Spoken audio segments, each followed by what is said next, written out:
Welcome back, researchers. Last week, we learned so many things as we researched birds, and we learned how they use their body parts to survive.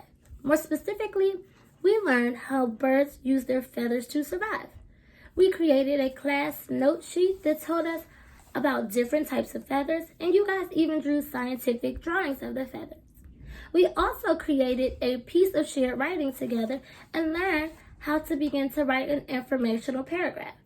You guys did a great job on your detailed sentences and your conclusion sentences that were sent to me.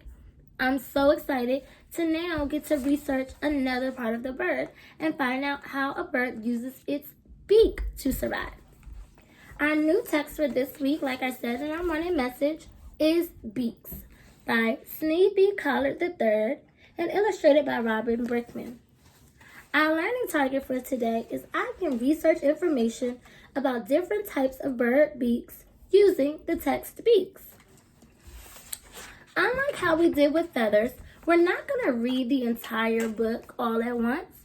We're just going to read a few pages today and see if we can find out how birds are using their beaks to survive.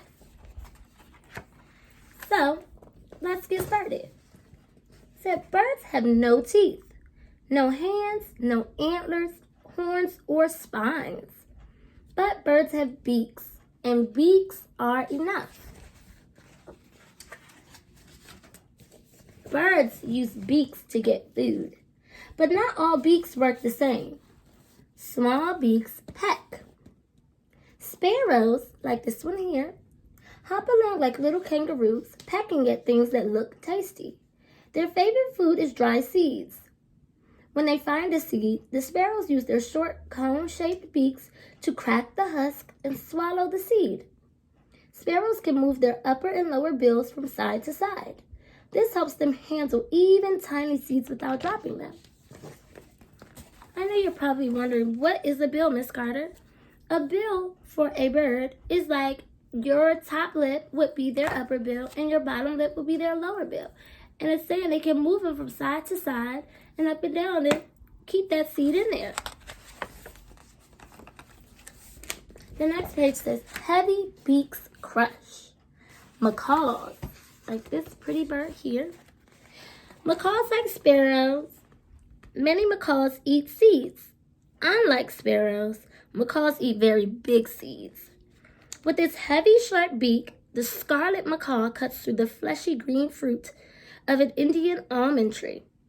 When the macaw reaches the hard nut, it crushes it and gulps down the nutritious seed inside. With such powerful beaks, macaws are able to dine on seeds that other rainforest birds can only dream about. We're going to stop there with just those 2 pages today, because I've heard a lot of information on how birds use their beaks already. So now I have some questions for you guys. What do birds have instead of teeth? Right, their beaks. They're not chewing things up, but their beaks help them to use, just like we would use our teeth to eat, they use their beaks.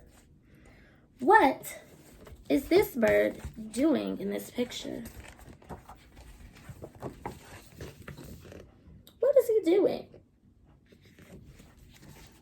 Yeah, he has a little stick. What are some other things that you think birds might do with their beaks? Yeah, they could eat with their beaks. They could make nests with their beaks. They could also maybe peck at something that's trying to hurt them with their beaks. So, like I said before, a bill is another word for a beak or the hard part of a bird's mouth. Okay?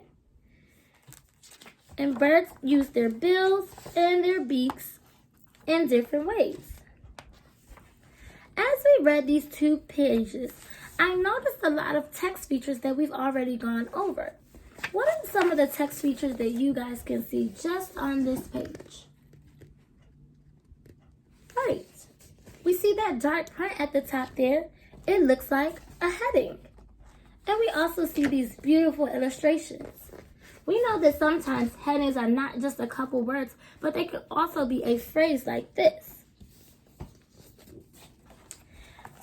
I also noticed that the structure of this book is a little different from the structure of our book, Feathers.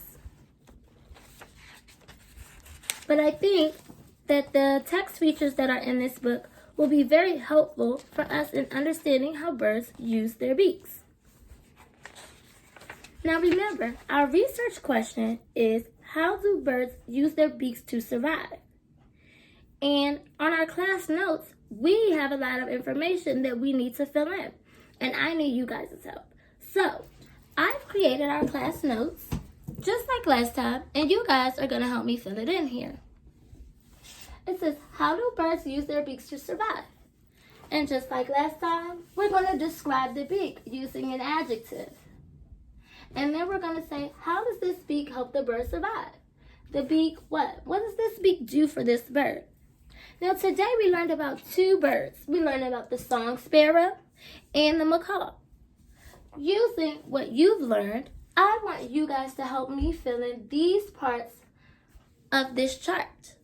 So tell me about the song sparrow's beak. How will we describe it? How does the book describe it? And how does it help the bird survive? What does it help that bird do? Same with the macaw. How would the book describe the beak? And how does the beak help the bird survive? So today, for your work time, you're going to help me fill in this. You can fill in for both the song sparrow and the macaw, okay?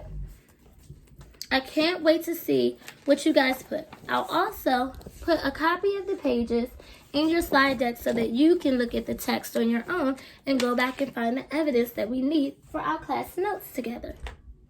I know you guys are going to send me some great work, and I can't wait to see it. Remember, do your best work and always use your best effort. I'll see you guys in math. Bye.